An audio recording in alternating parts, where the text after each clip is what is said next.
Hey guys, welcome back to the channel. My name is Hart. For those of you that are new, today I'll be breaking down the 7-game NBA slate here on DraftKings for Wednesday night. I'll be doing a game-by-game breakdown, talking through who I like, who I don't like, all that good stuff, making an early look player pool. As always, the injury news does kind of change how I'm going to attack the slate. So if you want my updated core plays, those will be in my Patreon link down below, about 10 to 15 minutes before the lock. As always, make sure to hit the like button and subscribe.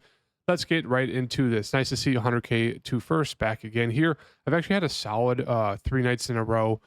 So cash 3 slates ago, 2 slates ago, I didn't play the main slate, but I played the night slate. I had all 5 people that you needed, or excuse me, 6 people that you needed in the winning lineup. But the winning lineup had Anthony Davis captain. I had Anthony Edwards captain.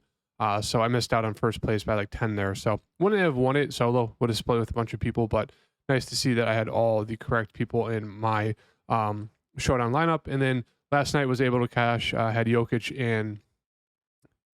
and Luka in the same lineup, which obviously both of them went for triple doubles. Really propelled my lineup to easily cash there. But tonight, it's in absolute shambles. Played Jabari Smith Jr. The dude absolutely sucks, as you can see here. This was at halftime. I don't even know if he's at 15 fantasy points by the end of the third quarter. And what the hell is this with Victor? I mean, you guys, a lot of you, I think all of you really liked my tilt video three days ago. As I said, I don't like to tilt a lot, rarely do it because it's super annoying. But I mean, what the hell? What the hell is this, Victor? Like, come on, dude. When he was super chalk. He was just absolute chalk for like 2 weeks straight, just giving everyone 55, 60, 65, 70 fantasy points a game. Magically unknown. 8%, doesn't have a minutes limit. The dude had 3 shot attempts at half. He had 1 in the first quarter, 3 at halftime. I think with like 3 minutes left in the third quarter, he had 6 shot attempts in the whole game. I just don't get it. I mean, what the hell? But yeah, don't want to tilt. So let's move on here to this slate for tomorrow. Just annoying stuff. But for tomorrow here, we have the Raptors versus Pistons at a 2-point spread, 233 game total. So that's a very interesting one to target there. Nets Magic, 6.5-point spread, 205.5 game total. So very low scoring there. Nuggets Heat, 3.5-point spread, 215. Little finals rematch. Bulls Pacers, 4-point spread, 233.5. Another good one to target there. Cavs Pelicans, 6.5-point spread, 218 total. Hornets Grizzlies, 2-point spread, 205.5 game total. So another very low one. Two horrendous teams here, but I think that's a better game environment to target than what Vegas is saying there in terms of like the game total. You can still definitely get some pieces there. Warriors Mavs, 7.5-point spread, 237.5 game total. So that's a very high game total and should be a great game to watch. Hawks Portland, 218.5, 2-point spread, and then Lakers Kings, 239, 1-point spread there. So a good amount of game totals that we do want to target for this slate tomorrow. So hopping into this first game here, we have Brooklyn versus Orlando. Going to be a pretty gross game here. Orlando plays at a very slow pace. They're really good defensively, but Brooklyn is their main guys are kind of priced down here. Mikal Bridges, he's still playing huge minutes, even though they're not really playing for much.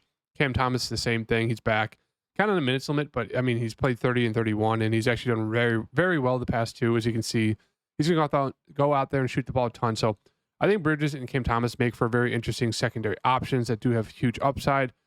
Claxton, kind of similar. I think he's a fine secondary option when the minutes are there. Schroeder has been playing mid-30s minutes. Another guy who's just been, relatively solid. So I don't mind if you land in any of those 4 main guys. Other than that, don't have much interest. Obviously, Cam Johnson's back. They'll probably eat into some of the shot attempts for, I'd say a little bit of, Bridges and Thomas. Nothing too crazy there. They're still going to get theirs. But obviously a guy like Schroeder could shoot the ball a little bit less if Cam Johnson's back. Now if he's out, it doesn't really do much for me. DFS is playing good minutes, but he's just god awful point per minute wise, especially at 4.9K. I don't think there's a need to do it. I mean, in large field GPP settings, you could always take a shot on Lonnie. The minutes are not a guarantee, but he's kind of been one of those guys who comes off the bench and can have a good game. But at 4.5, you're really not getting a price discount on him. And that's really it. Brooklyn's just been very unappealing to roster this season. Moving on to Orlando here. I pretty much been on the Paolo train the past month and a half, and it's really worked out well. But at 8.9K in this gross of a game, I think it's just a fine secondary option. Same thing with Franz. They're both there. Nothing too crazy. Their offense is going to be running through both of them, so that's why they make for pretty strong plays. Otherwise, Suggs is back, Fultz is back. They're not going to play Fultz heavy minutes. I assume maybe 15. Suggs, I would assume he gets his normal 25 to 30. I think it's an okay play if you land on him, but nothing too crazy here in terms of Orlando. They're all kind of priced about right. If you're looking for cheap value, sure, you could take a dart throw on Jonathan Isaac, who's actually been productive the past 3 games here. But do note that, he's a little bit more, I guess, aggressive offensively because they were missing some pieces. So he's playable in there. Moving on to Toronto here. Obviously, we saw them throw up a wild starting lineup the other day there because quickly was rolled out, same thing with Gary Trent Jr. So they started Bruce Brown, Grady Dick, Kelly Olynyk, RJ Barrett, and as well as Abaji there. And off the bench, they had Jonte, Freeman, Noara, and McDaniels kind of played there. So looks like Barrett's out. Boucher is still out. Gary Trent Jr. is questionable. We'll see if he's good to go and plays. Same thing with Quickly, because if that happens, obviously, Quickly is going to lead the offense here alongside Gary Trent and Bruce Brown. Obviously, if Quickly and Trent are out or one of them's out, I'd say you could want to get to whoever is in. And then a guy like, Grady Dick still looks like a very, very strong play. He shot it 12 times, 36 minutes, was very productive. Abaji wasn't the best, as you can see here. 29 minutes, just didn't shoot the ball a ton, wasn't heavily involved. Jonte Porter was actually pretty solid off the bench there. 5 and 9, 27 fantasy points. So it's just one of those things. You just kind of have to wait to see if Quickly and Trent are in or out. I'll have a little bit more of a breakdown when we get that news tomorrow. But it's a fantastic matchup here. So a lot of interest in this Toronto team. It's just one of those things, a lot of moving pieces right now. Kind of hard to go through all the different scenarios. So it's just more of a wait and see approach. Moving on to Detroit here. On the Detroit side, Cade Cunningham has been very, very, very good since returning from injury. As you can see here, I think he's close to averaging 45 fantasy points a game, if not more. So obviously a really good matchup here. Not much defense on the Toronto side here. So Cade even at 8.6, I still think is a fine play. I really like Duren at 6.7. It's just the minutes. Can we get more than 30 minutes? That is the question mark. A very foul prone guy, but we know the ceiling is there. Thompson, if he's good to go, I think he's a fine play. But if Fonte starts again, I think he's probably the best play on the Detroit side at 5.1 there. And I don't mind going back to Ivy here. He was pretty brutal, 4 of 13. But he's been shooting the ball pretty aggressively. So I do like that. I'm going to throw him in my player pool for now. Same thing with Fonte. But obviously, if Thompson is back, it'd probably shift Fonte back to the bench. And him at 5.1 makes him a little bit riskier, but still a fine play. And to something of note, I think if he starts, I don't know if I think it's one more game, or if he averages more than 20 minutes per game the rest of the season, he'll get his qualifying offer of instead of $3 million, it's going to be extended to $6 with how it works out.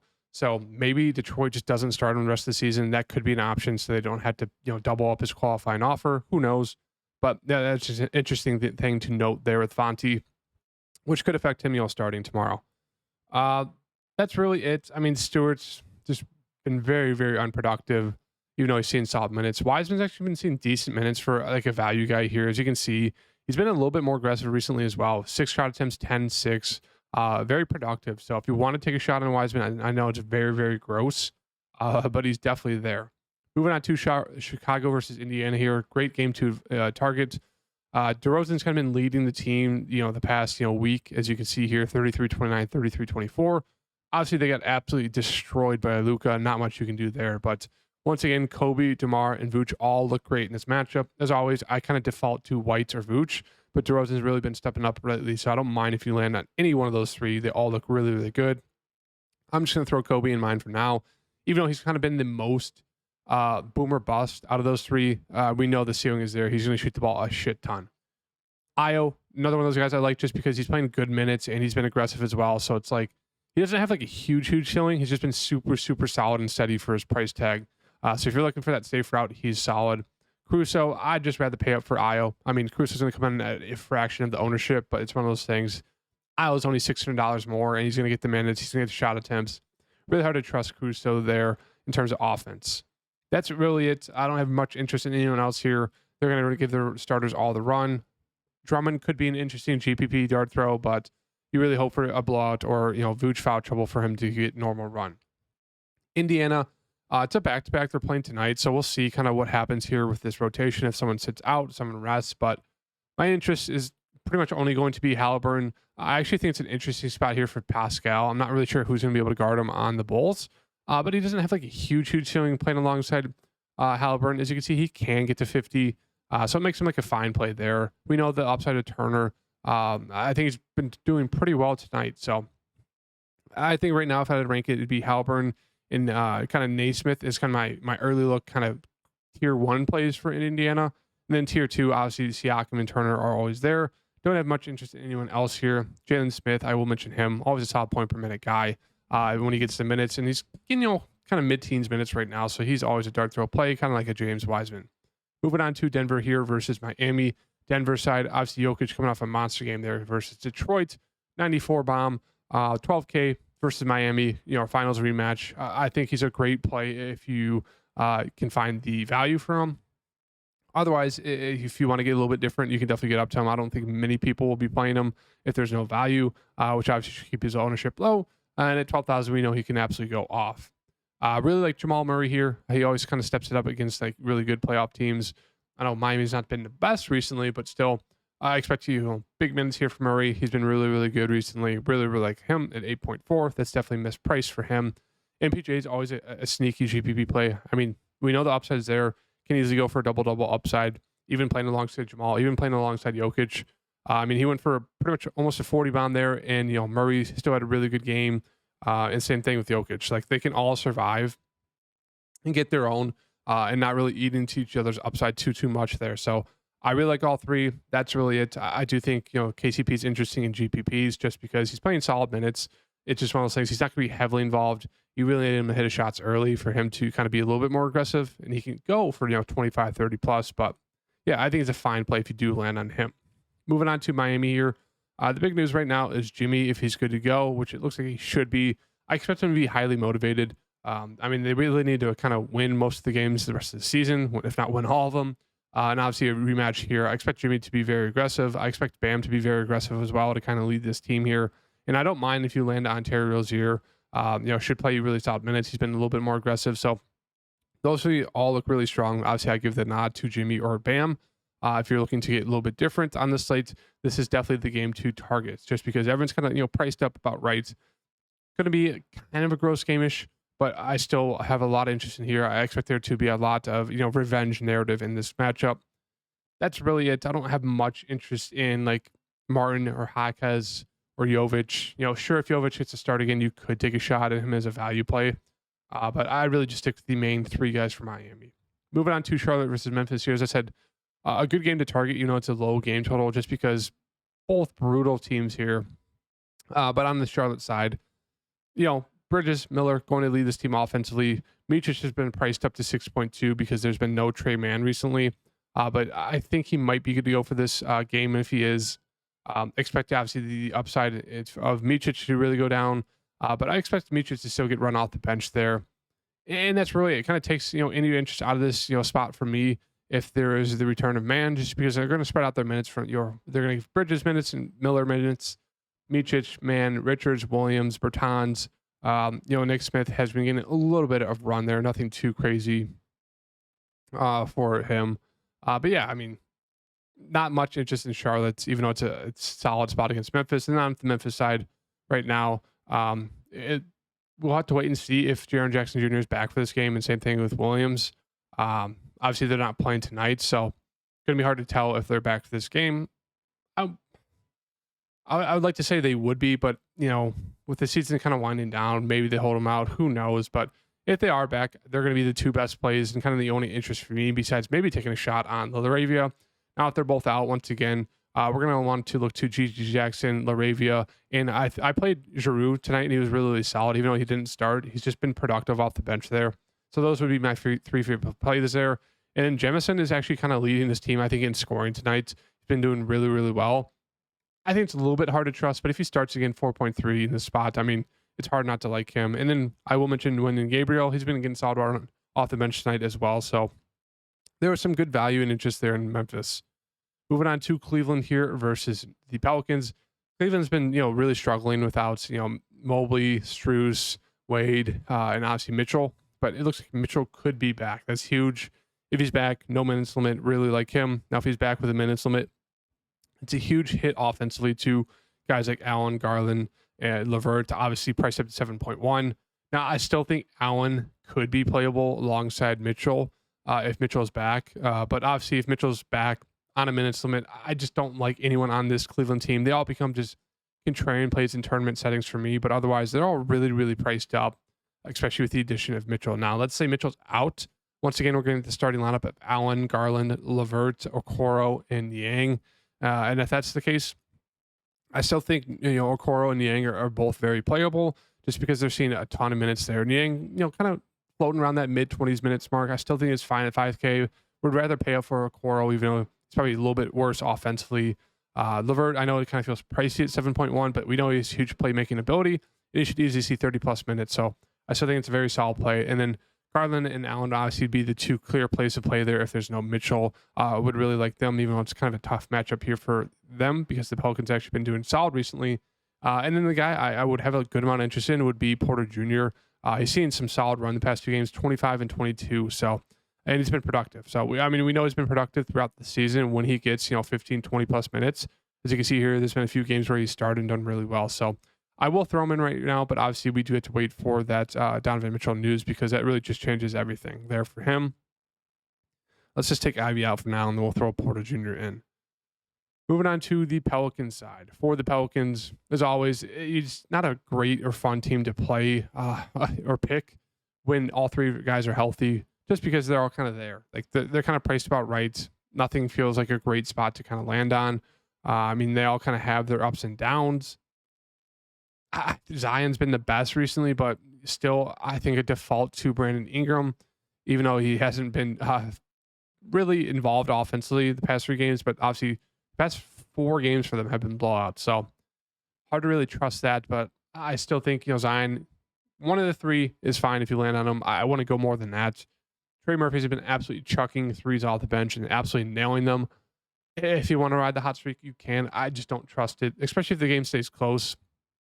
I expected one of these 3 or 2 of these 3 main guys to kind of get theirs, which would obviously lower the ceiling for a guy like Trey Murphy. But that's it. J-Val's minutes are really plummeting. Larry Nance has been starting the second half for him the past 2 games. So if you're looking for another cheap value center, looks like we have a good amount on the slate tonight. Larry Nance will be your guy. Najee Marshall is kind of one of these high energy, cheap guys you could definitely get lucky with if he has a solid game off the bench, even in a blowout. The Pelicans are there. And then the last game here, obviously a fantastic game to watch. Golden State versus Dallas.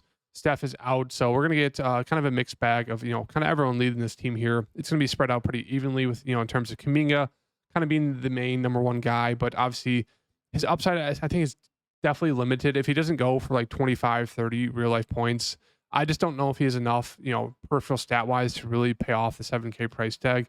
I think Chris Paul is probably the best play. Played 33 minutes, kind of back to that normal Chris Paul where he's playmaking, he's scoring points. And it was nice to see him aggressive. Like, I will say, I wouldn't be surprised if he comes out this game and he's just not aggressive, because we've seen spots where Chris Paul is starting, it's kind of asked to, shoot the ball more and just doesn't. But still, 6.9 for him looks really, really strong. I don't mind Draymond. But the minutes have just not been great on him. But we know he's upside. Thompson, he shot it 21 times, so that's nice to see. I think it's a fine play. I'd rather get to Pods here. Came off the bench, 35 minutes. Was pretty productive there. So if he comes off the bench, right now I think the best 2 plays for me would be Chris Paul and Pods, followed probably by Thompson, just because he's going to shoot the ball a shit ton. Wiggins, fine. Just wasn't really aggressive.